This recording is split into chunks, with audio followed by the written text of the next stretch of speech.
on January 1st, 1978, a date that began like any other but would soon be etched in the annals of aviation history. Air India Flight 171, a Boeing 747, proudly named Emperor Ashoka, stood ready on the tarmac, a majestic symbol of India's burgeoning presence in international air travel.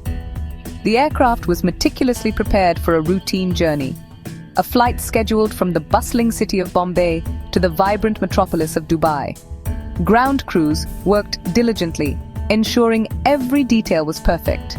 The flight was packed, carrying a full complement of 190 passengers, each with their own stories and destinations in mind. The majority of those on board were expatriate workers, individuals returning to their jobs in the Gulf after spending cherished holiday time with their families back home. Guiding them on this journey were 23 dedicated crew members, all under the experienced leadership of Captain Madan Lal Kukar. In the cockpit, Captain Kukar, a seasoned aviator, was joined by First Officer Indu Vermani and Flight Engineer Alfredo Faria, each playing a crucial role in ensuring the safety and smooth operation of the flight. Together, Captain Kukar, First Officer Vermani, and Flight Engineer Faria made up a highly experienced and capable cockpit crew, ready to take on the responsibilities of the flight ahead. The aircraft itself, bearing the registration VTEBD, was more than just a plane. It was a symbol of modern Indian aviation, a testament to the country's progress and ambition.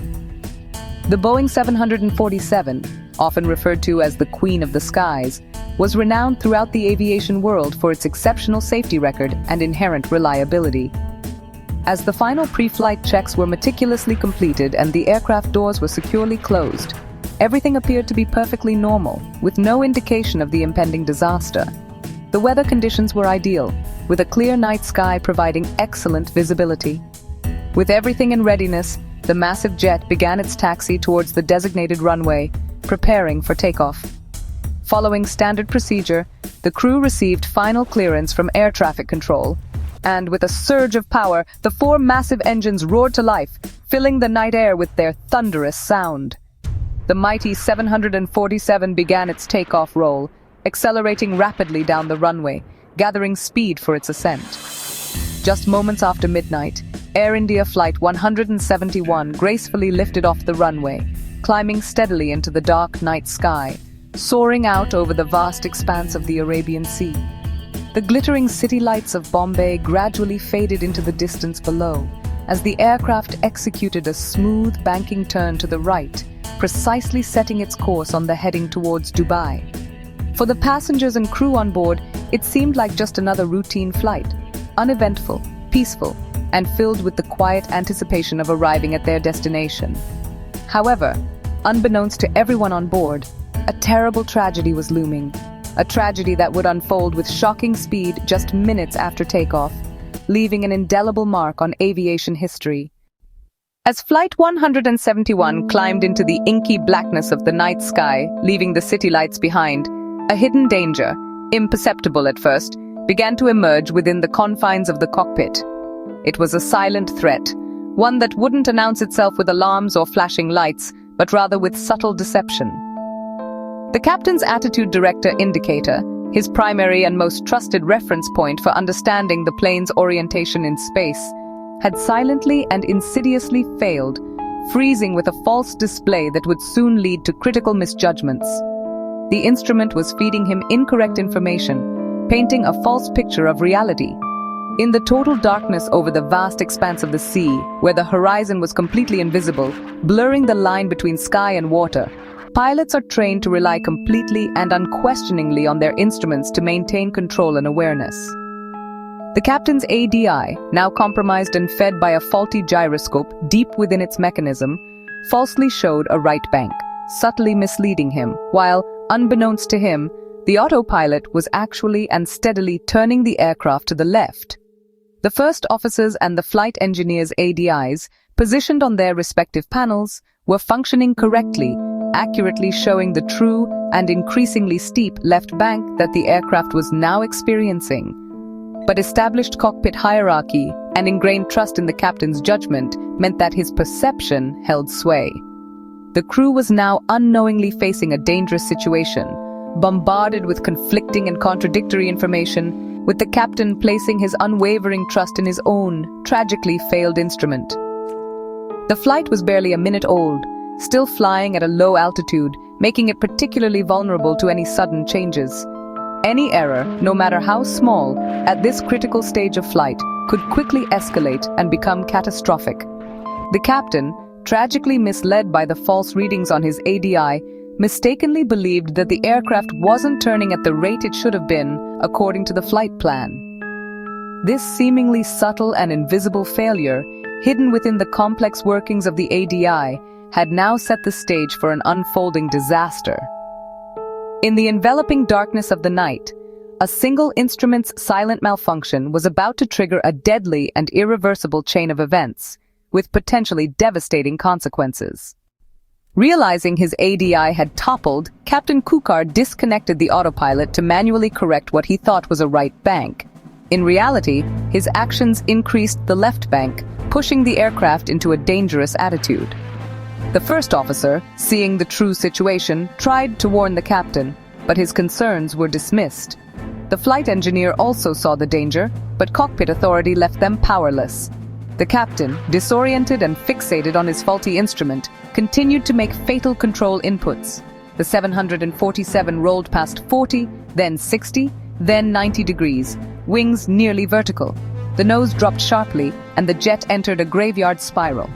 In less than a minute, a single instrument failure had overwhelmed the crew and the aircraft's safety systems. The 747 plunged into a steep, high-speed dive toward the Arabian Sea. Altitude vanished in seconds, the cockpit filled with panic as instruments showed a catastrophic descent. The first officer's warnings grew frantic, but recovery was impossible at such low altitude. Passengers were pinned by G-forces, the cabin thrown into chaos. The ground proximity warning system blared, but the jet was already too low. Even if the captain realized the error, there was no time or altitude left to recover. The aircraft, engines still at climb power, became a missile aimed at the sea. The final moments were a blur of terror and realization for the crew. In just over 30 seconds, a routine climb had turned into an unrecoverable dive. The fate of Flight 171 was sealed.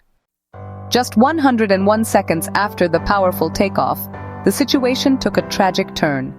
Flight 171, carrying so many hopes and dreams, slammed violently into the cold, unforgiving waters of the Arabian Sea. The jet, for reasons yet unknown at this point, struck the water while caught in a steep left bank, its wingtip dangerously close to the waves. The aircraft was also nose down, plummeting towards the ocean surface at an incredible speed, exceeding over 400 miles per hour.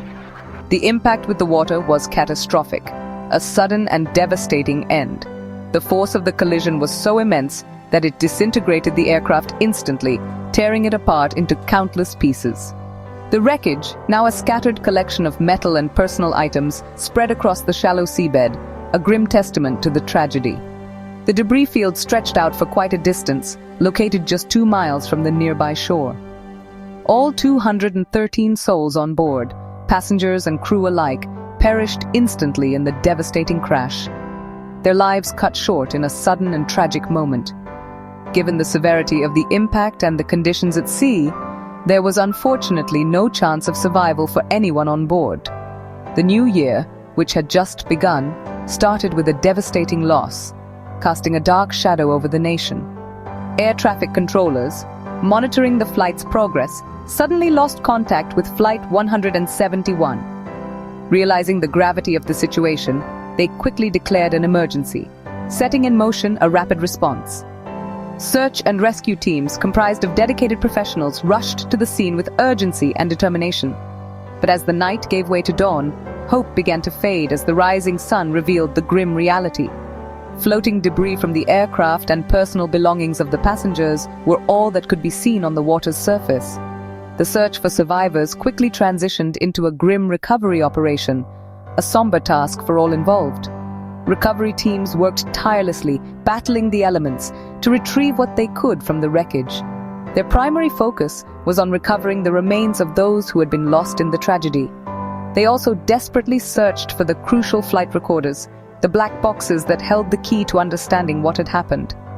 The crash site itself was a scene of utter devastation, a stark reminder of the power and finality of the disaster. News of the disaster sent shockwaves of grief and disbelief. The news spread rapidly through India and across the entire aviation world, leaving many in mourning. A modern jet aircraft, a symbol of progress and connectivity, flown by an experienced and highly trained crew, had met with such a sudden and inexplicable end. The aircraft had vanished just moments after takeoff, leaving behind a trail of unanswered questions and profound sorrow. The crash plunged the nation into mourning. Families faced unimaginable loss. Air India grounded its 747s for inspection, but the issue was not fleet-wide. The Indian Navy led a complex recovery, retrieving wreckage and the vital black boxes from the seabed.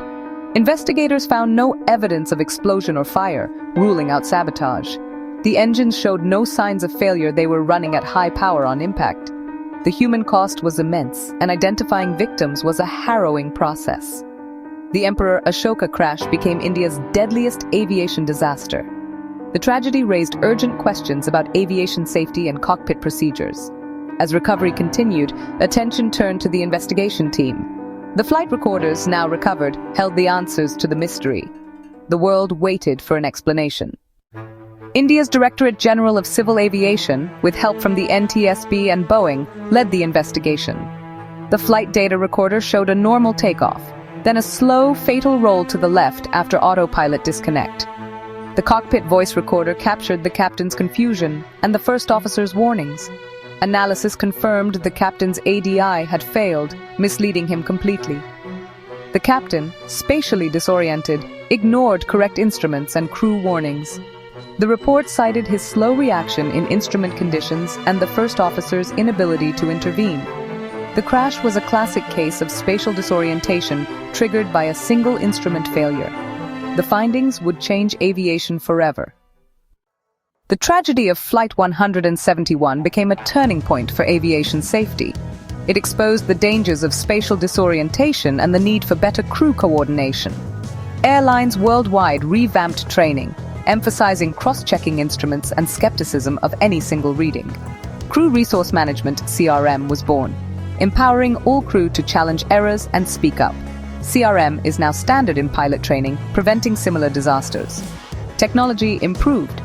Modern cockpits have redundant digital displays and advanced warning systems. The lessons from Flight 171 are woven into every safe flight today. The 213 lives lost were not in vain. Their legacy is a safer sky for all. The story of Flight 171 stands as a somber reminder and a promise to never stop learning from tragedy.